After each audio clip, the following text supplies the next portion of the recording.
Assalamu alaikum wa rahmatullahi wa barakatuh. Hi, my name is Deepak Mishra, and I would like to say you namaste. My question is, actually, I'm a Hindu, and I have married a Muslim girl in India, and inshallah, she will be here in Saudi Arabia in coming next month. You know what, when I told her that I'll be going to visit Dr. Zakir Naik's speech, so she told, please don't go to him. He says bad about Shias, and she's a Shia actually. So she told, no, don't go to him. And mother-in-law also told, no, please, you don't go. If you go to him, he will tell you bad about Shia and you will leave me. So that is the first doubt which I'm having in my mind. And the second thing is, I have a generic question in the sense that if we say that everything is God and everything belongs to God in Hindu and Muslim religion, so why God wants everybody of us to worship him? Why is he created us? In any forms of religion, when you talk about the creation, why is he created us? Why he wants us to worship? Why he wants us to take so much of pains to worship him? And why he doesn't ask animal or anybody else to worship him? Why only human beings? Thanks. Brother asked two questions. Before he asked the question, he told me namaste. Brother, do you know the meaning of namaste? No. People say hi. What is the meaning of hi? Even I say assalamu alaikum wa rahmatullahi wa barakatuh. The meaning is, may peace, blessings and mercy of Allah be on you. You told me namaste. I have to reply. Correct? And if I don't reply, you'll tell me what kind of a person is he. Correct? I'm asking you what is the meaning of namaste. Now see, for me, namaste is like, I am saying hi to you, I am saying assalamu alaikum to you. But yeah. For you, please forgive me. If I abuse you and I tell, my abuse means you're a good person, will you believe in that? If I know the word. If I tell ullu, you know ullu. Ullu in Urdu, Hindi means owl. In English, owl means a wise person. But ullu in Hindi means what? Ullu means? Bewakoof. Yeah, bewakoof. So the English people will think I'm praising you, calling you a wise person. But you know I'm calling you a fool. Now I know the meaning of namaste. That's the reason I didn't reply yet. You don't know the meaning. You have told me namaste. I know the meaning, therefore I didn't reply. The meaning of namaste is, it comes from the Sanskrit word idam namame, meaning I bow down to you. Do you want to bow down to me? Absolutely. You can bow down to the person who is having so much of knowledge. That's right. According to you, you can bow down to a person of knowledge, but according to the Quran and according to Islam and most of the religions, you bow down to no one but Almighty God. You know, there are many Hindus, after I give a talk, they come and touch my feet. You know what they say? हमने पहले बार भगवान का अवतार खुद देखा आंख से. It's the first time in my life I have met God himself personally. Hindu telling me. So I receive, brother. I know you respect me, you love me, appreciate that. But bowing to anyone besides God is shirk. And even in Hinduism, you should bow down to no one but Almighty God. So I'm correcting him. He's doing out of respect, out of love. But love and respect should not go overboard. If it goes overboard, it's called as shirk, associating partner with God. There are many Hindus who come after me and they praise me so much. They put me next to God, which I said, I am not God. You can only bow down to Almighty God. What I speak and the knowledge is a gift from God. This is a gift from God. So when you see me, you should say, MashaAllah. MashaAllah means, as Allah willed. Means whatever I'm saying is because of the will of Almighty God. Otherwise, I was a stammerer. So that's the reason namaste is against Islam. And against actually even the Hindu scriptures. Though some of the scholars say that idam namame can mean that appreciate you. The right meaning is, I bow down to you. In Islam, assalamu alaikum, may peace be on you. You can say that anytime, anywhere. In English, we say good morning. It may be raining cats and dogs, they have to say good morning. The person may have had a fight with his wife. Someone says good morning, he has to wish back good morning. He is cursing in his heart that such a morning should never come. Yet he has to reply by good morning, good evening, good night.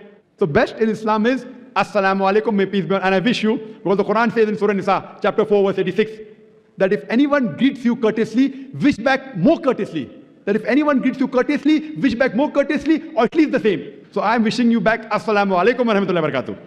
May Allah's peace and mercy be on you, brother. Now coming back to your question. So the first question you asked, that your fiancée, My wife. oh, you already married her. Fine, your wife told you not to come for my lecture because I'm against Shias, and yet you disobeyed her. You know, you love me so much. I appreciate that. But you know why? The word Shia doesn't exist in the Quran. See, the Shia Sunni is not mentioned in the Quran. The Quran says in Surah Imran, chapter 3, verse 103, وَاعْتَصِمُوا بِحَبْلِ اللَّهِ جَمِيعًا وَلَا تَفَرَّقُوا. Hold to the rope of Allah strongly and be not divided. We Muslims should hold to the rope of Allah strongly and be not divided. And Almighty God says in the Quran in Surah Anam, chapter number 6, verse 159, that, O Prophet, anyone who makes sects in the religion of Islam, you have nothing to do with him. Allah will look after his affairs on the day of judgment. So making sects in the religion of Islam is prohibited. So anyone who divides the religion of Islam into sects, he is going away from Quran and Sunnah. So tell your wife that Dr. Zakir Naik said there's nothing like Shia Sunni. Quran says, Atiullah wa atiur Rasul. Obey Allah and obey the Messenger. What we have to do is we have to follow the Quran and the sayings, the authentic sayings of Prophet Muhammad, peace be upon him. And the only label you can give is Muslim. So I don't call myself Shia Sunni, I call myself Muslim. So you say today to your wife, I met Dr. Zakir Naik who calls themselves a Muslim. And I'm neither against Sunnis or neither against Shias. I tell all the Muslims, whatever name they call themselves, come back to Allah and His Rasul.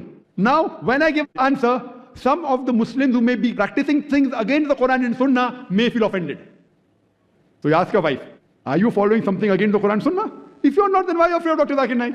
If you are, yes, you have to change and come back to Quran and Sunnah. Don't follow what Zakir says. Zakir is zero in Islam. Atiullah wa atiur Rasul. Obey Allah and obey the Messenger. So tell your wife, if she is following anything against the Quran and Sahih Hadith, then she has to rectify herself. She should call herself a Muslim because the word Shia is nowhere mentioned in the Quran. But I do appreciate that you love your wife, but you love me also, mashallah. Therefore I have come for my talk. Now coming to your second question, that why has God created us? And why does God want us to worship Him? Why doesn't He ask the animals to worship Him? Now regarding your question, why does God want us to worship? I've already given the answer earlier. I think you came late, I don't know. That we worship God, we praise Him. People ask me, why do you say Allahu Akbar? Why you have to pray to God? I said, see, in Islam, whether we pray to God or not, it makes no difference to Allah subhanahu wa ta'ala. When I say Allahu Akbar, Allah is the greatest, He's already the greatest. By me saying Allahu Akbar, He won't become greater. Why do we say? You know why do we say? Because when I praise anyone, whenever I call anyone great, it's a human tendency, I try and follow His commandments. So the reason we praise Allah is not so that He becomes greater. When we praise Allah, the moment we praise Him, whatever commandments He gives in the Quran, we follow it.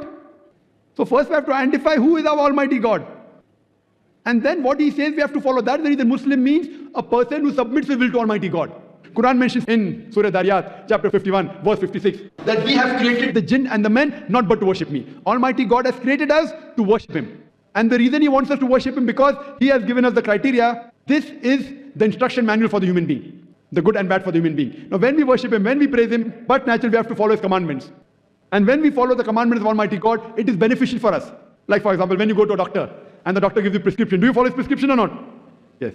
Yes, why? Because you're sick, He's the doctor. Similarly, Almighty God has prescribed us in the Quran and the Sahih Hadith what is good and bad for the human being. When we praise Him, when we worship Him, but naturally we follow His commandments.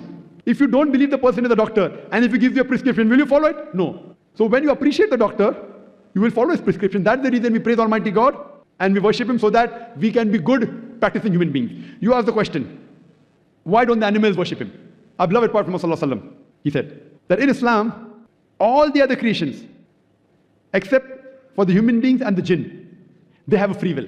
All the other creation, they don't have a free will. The angels don't have a free will. The animals don't have a free will. All of them, they worship Almighty God. The animals, the trees, the mountains, all of them, they worship Almighty God. They are called as Muslims in Arabic.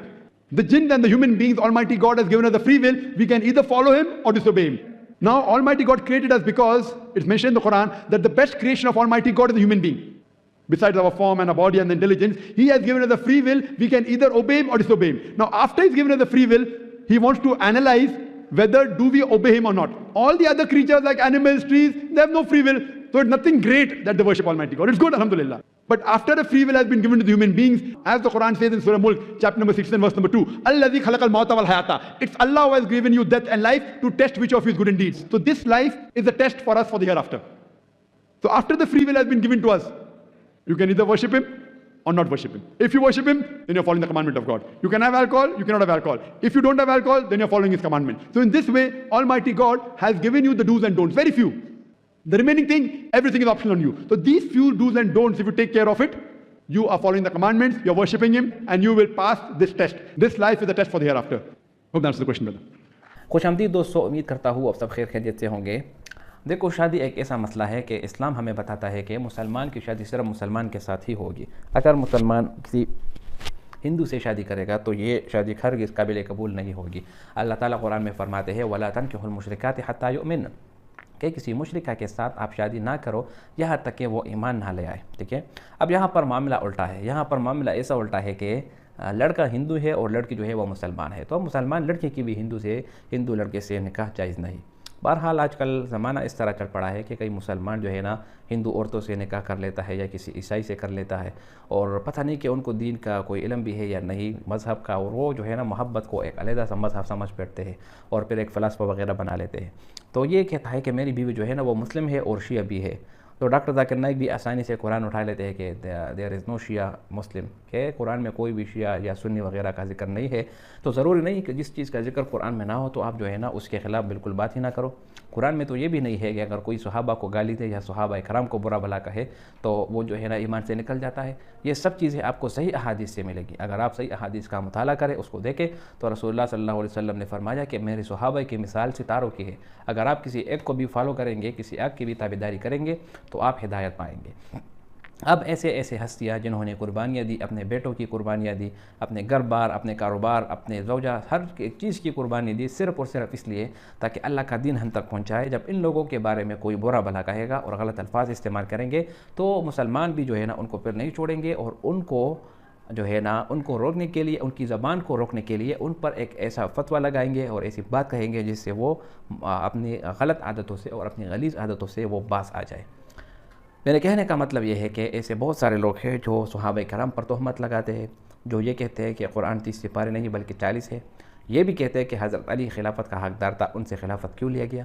حضرت علی رضی اللہ عنہ نے بذات خود بیعت کی، اگر حضرت علی نے خود بیعت نہ کی ہوتی تو وہ خبر بھی نہیں ہے، اور لوگوں نے جو ہے نا اس کے اوپر عجیب سے ڈرامے بنا دیے ہیں۔